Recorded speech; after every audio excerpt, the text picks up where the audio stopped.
Hello guys, तो हम स्वागत है आपका सबका इस टॉपिक में जिसका नाम है लॉज ऑफ थर्मोडायनेमिक्स। तो लॉज ऑफ थर्मोडायनेमिक्स होते क्या हैं? हमारे पास तीन टाइप के लॉ होते हैं। एक है फर्स्ट लॉ ऑफ थर्मोडायनेमिक्स, फिर second law of thermodynamics and third law of thermodynamics. तो क्या है कि थर्मोडायनेमिक्स शुरू करने से पहले हमें ये लॉज पता होने चाहिए ताकि हम इनका यूज़ कर सकें आगे आने वाले आने वाले क्वेश्चंस में या फिर आने वाले टॉपिक्स में, जो भी इसके अंदर टॉपिक्स आएंगे। तो पहले शुरू करते हैं फर्स्ट लॉ ऑफ थर्मोडायनेमिक्स। ठीक है, तो फर्स्ट लॉ ऑफ थर्मोडायनेमिक्स को क्या कहते हैं हम? Law of conservation of energy भी बोला जाता है इसको। अब ऐसा क्यों बोलते हैं? क्योंकि फर्स्ट लॉ ऑफ थर्मोडायनेमिक्स क्या होता है कि heat can neither be created nor be destroyed.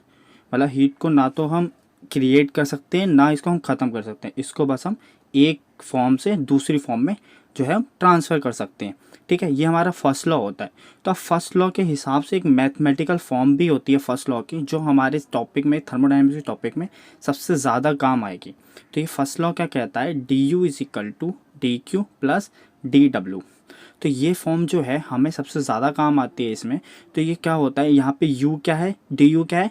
Change in internal energy of the system. D Q क्या है? Change in heat of the system. और डी डब्ल्यू क्या है? Change in work. तो डब्ल्यू क्या है? वर्क, क्यू क्या है? हीट, और यू क्या है? Internal energy. अच्छा, हम डी डब्ल्यू को क्या है माइनस पी डी वी से भी रिप्रेजेंट करते हैं। अच्छा, अब दो चीज़ें होती हैं, या तो किसी में एक्सपेंशन हो रहा है, मतलब गैस का एक्सपेंड हो रही है, या दूसरी है गैस जो है वो कंप्रेस हो रही है। अब एक्सपेंशन का मतलब क्या है कि वॉल्यूम क्या हो रहा है? बढ़ रहा है। मतलब अगर वॉल्यूम पी डी वी है, डी वी मतलब V two minus V one, तो वी टू जो है वो बड़ा है V1 से, V2 जो है वो बड़ा है V1 से। तो इसका मतलब क्या है? वर्क जो होगा एक्सपेंशन में वो क्या होगा? नेगेटिव रहेगा, क्योंकि V2 माइनस V1 पॉजिटिव हो गया और पूरी टर्म माइनस में है तो वो नेगेटिव हो गई। तो इसका मतलब क्या? वर्क, इसको ही कहते हैं एक्सपेंशन को, work done by the system. तो work done by the system जो होता है वो नेगेटिव होता है। ऐसे अगर हम कंप्रेस कर रहे हैं किसी गैस को, कंप्रेस कर रहे हैं मतलब वॉल्यूम डिक्रीज हो रहा है, यानी हमारा जो V1 है वो लेस देन है V2 से। ठीक है, V1 less than, V1 greater than है V2 से। अगर V1 बढ़ गया V2 से तो क्या हो गया? वो कंप्रेस हो गई गैस। और अगर गैस कंप्रेस हो गई तो क्या हो गया? वर्क जो हो गया क्या हो गया? नेगेटिव नेगेटिव पॉजिटिव हो गया। मतलब और इसे कहते हैं work done on the system. तो work done on the system क्या होता है? पॉजिटिव होता है। तो ये तो हमारा फर्स्ट लॉ है। तो फर्स्ट लॉ की नई इक्वेशन क्या बन गई? D U is equal to D Q minus P D V. और माइनस पी डी वी में एक्सपेंशन या कंप्रेशन हम उस हिसाब से देख लेंगे जैसे भी हमारा आता है। तो अगला लॉ क्या है? अगला लॉ हमारा बनता है second law of thermodynamics. Okay, तो ये सेकंड लॉ ऑफ थर्मोडायनेमिक्स क्या कहता है? अच्छा देखो, सेकंड लॉ ऑफ थर्मोडायनेमिक्स में क्या होता है, ये कोई पर्टिकुलर लॉ नहीं है, इसमें कुछ अलग अलग स्टेटमेंट दिए कुछ लोगों ने, जिनको मिला के जो आपस में रिलेट होते हैं तो एक लॉ बना दिया गया। तो पहला स्टेटमेंट क्या था कि work can be completely converted into heat but heat can not be completely converted into work. इसका मतलब क्या होता है? जो हम वर्क करते हैं किसी भी सिस्टम पे, उसको हम हीट में तो चेंज कर सकते हैं, लेकिन हीट जो होती है उसे हम वर्क में पूरी तरह नहीं बदल सकते। ठीक है, तो ये वन वे प्रोसेस है, टू वे प्रोसेस नहीं है। दूसरा क्या है कि heat can not be transfer from a colder body to a hotter body without using an external energy. इसका मतलब क्या है कि हीट है, अगर आपने कभी भी देखा होगा तो किसी भी गर्म चीज़ से हीट जो है वो ठंडी चीज़ में, अगर हमने की गर्म चीज़ ले ली एक और एक ठंडी चीज़ ले ली, तो गर्म चीज़ से हीट जो है वो ठंडी चीज़ में ट्रांसफ़र होके दोनों का टेम्परेचर जो है सेम हो जाता है, गर्म चीज़ का भी और ठंडी चीज़ का भी एक टाइम के बाद।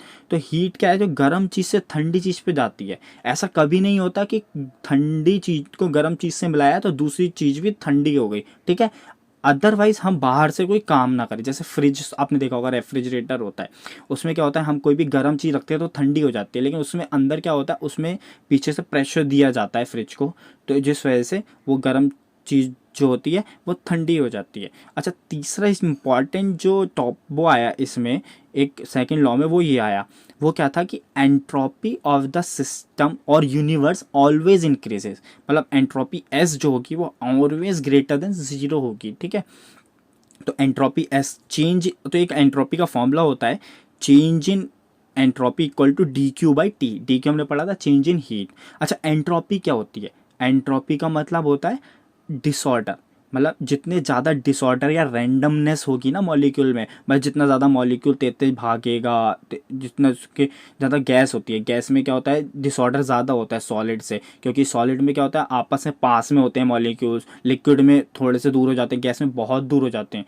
तो बहुत दूर हो गए तो मतलब डिसऑर्डर है, एक रैंडमनेस है, खुले से घूम रहे हैं वो। तो इसका मतलब क्या हो गया कि एंट्रोपी जो है वो गैस की ज़्यादा है लिक्विड से और लिक्विड की ज़्यादा है सॉलिड से। तो एंट्रोपी को हम एस से शो करते हैं डिसऑर्डर से, और उसका फॉर्मूला होता है D S is equal to D Q by T. अच्छा, अब यहाँ से हमने डी क्यू निकाल लिया तो क्या हो गया, डी क्यू हो गया T D S, T D S हो गया, टी को इधर मल्टीप्लाई किया तो टी डी एस हो गया। तो अगर हम दोबारा से अपना फर्स्ट लॉ देखें तो फर्स्ट लॉ क्या था, D Q minus P D V, ठीक है। तो अब नया लॉ क्या बन गया, D U is equal to T D S minus P D V, ठीक है। अब ये T D S minus P D V जो है ये हमारे फ्यूचर में काम आएगा, ठीक है। ये हम नेक्स्ट लेक्चर्स में पढ़ेंगे कि ये चीज़ हमारी कैसे काम आती है, ओके। तो हमारे थर्ड लॉ में तो हमने एक एक्सप्रेशन हो गई T D S equal to D Q, जो हमने फर्स्ट लॉ में लगा के एक नया लॉ बना दिया। अच्छा, अब हमारा थर्ड लॉ ऑफ थर्मोडायनेमिक्स आता है, ठीक है। तो थर्ड लॉ ऑफ थर्मोडायनेमिक्स क्या कहता है कि एक परफेक्ट क्रिस्टलाइन सिस्टम के लिए, परफेक्ट क्रिस्टलाइन सिस्टम, ये बात बिल्कुल ध्यान रखनी है, ठीक है, at absolute zero kelvin temperature, ये बात भी ध्यान रखनी है, ठीक है। एक परफेक्ट क्रिस्टलाइन सिस्टम के लिए केवल एक एब्सोल्यूट जीरो केल्विन टेम्परेचर पे जो है वो एंट्रोपी जीरो होगी, मतलब डिसऑर्डर जो है जीरो होगा, ठीक है। उसके अलावा कोई कंडीशन नहीं होती। अच्छा, एक वोल्ट्समैन का फॉर्मूला आता है, स्टैटिस्टिकल थर्मोडायनेमिक्स होती है वो, जो हम बाद में पढ़ेंगे। तो उसमें क्या होता है, उसमें एंट्रोपी दी जाती है के एल एन डब्ल्यू से। अब के क्या है, एस तो एंट्रोपी हो गई, के क्या है वोल्ट्समैन कांस्टेंट होता है, ये आपने पढ़ा होगा, के बी से डिनोट करते हैं कहीं कहीं पे से। और डब्ल्यू क्या है, डब्ल्यू क्या है, डब्ल्यू है एक ओरिएंटेशन, मतलब मॉलिक्यूल की ओरिएंटेशन किस टाइप की हो सकती है। जैसे हमने सी ओ मॉलिक्यूल है, इसको हम सी ओ, सी पहले लिख के ओ बाद में लिख सकते हैं, या ओ पहले लिख के सी बाद में लिख सकते हैं, ऐसे ओरिएंटेशंस होती है। लेकिन हम ये किसी भी सिस्टम के लिए ऐसे पर्टिकुलरली डिफाइन नहीं कर सकते कि उसकी ओरिएंटेशन, अच्छा सी ओ की दो है, ठीक है, ऐसे कोई पर्टिकुलर डिफाइन नहीं करते। ये एक्सपेरिमेंटली डिटरमाइन किया जाता है कि किसी भी सिस्टम की ओरिएंटेशन क्या होगी, ओके। तो सी ओ की वैसे वाटर है, जैसे उसकी 3/2 होती है डब्ल्यू की वैल्यू, ओके। तो उसके मतलब ये चीज़ डिपेंड करती है कि कैसे कैसे एक्सपेरिमेंटली उसकी ओरिएंटेशंस पॉसिबल है, उनका सम वगैरह पे, ठीक है।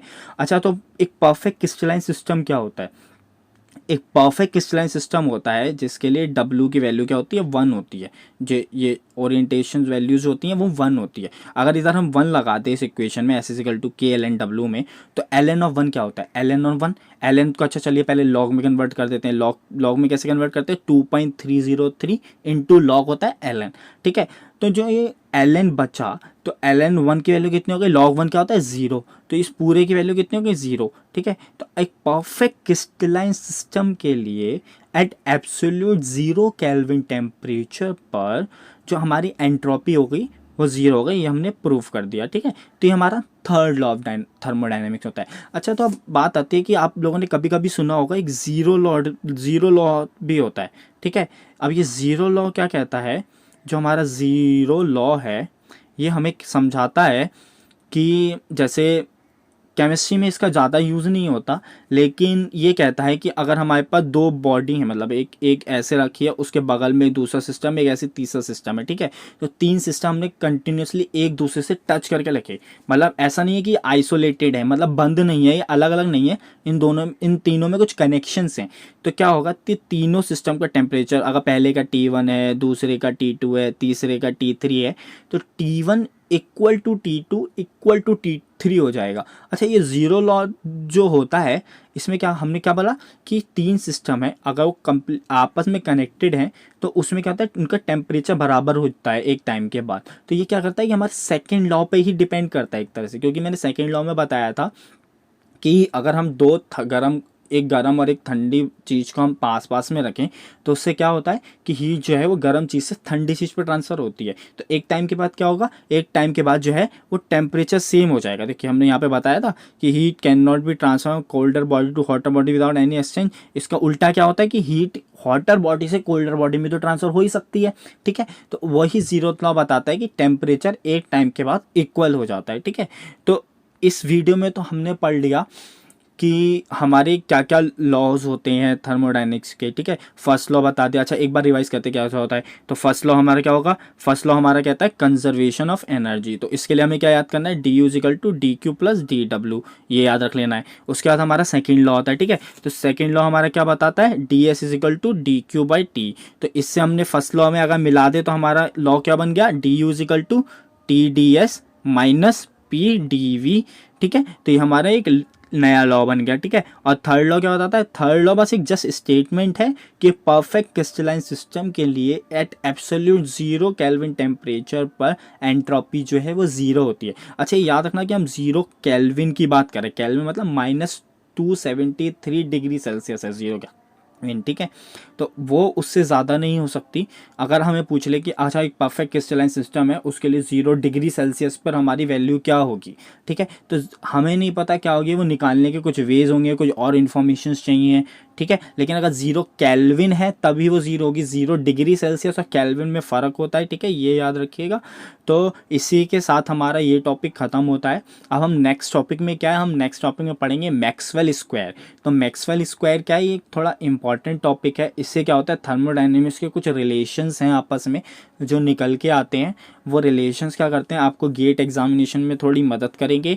इस टॉपिक से जो है लॉज ऑफ थर्मोडायनेमिक्स, आपका एक D U is equal to T D S minus P D V वाला फॉर्मूला बना है, ये याद कर लीजिएगा। ये अपनी गेट एग्जामिनेशन में बहुत काम आएगा। बाकी थर्मोडायनेमिक्स की बात हम आगे मैक्सवेल स्क्वायर पढ़ेंगे, लॉ इक्विपार्टीशन ऑफ एनर्जी पढ़ेंगे, आइडियल मिक्सचर ऑफ गैसेस पढ़ेंगे, जो बहुत इंपॉर्टेंट टॉपिक्स हैं। तो ये जो इंपॉर्टेंट टॉपिक्स हैं ना, ये आपको आगे काम आएंगे। ये बेसिक है, इसको पढ़ना ज़रूरी है, ये भी बहुत इंपॉर्टेंट है, ठीक है। तो हम आपसे नेक्स्ट वीडियो में मिलते हैं। धन्यवाद।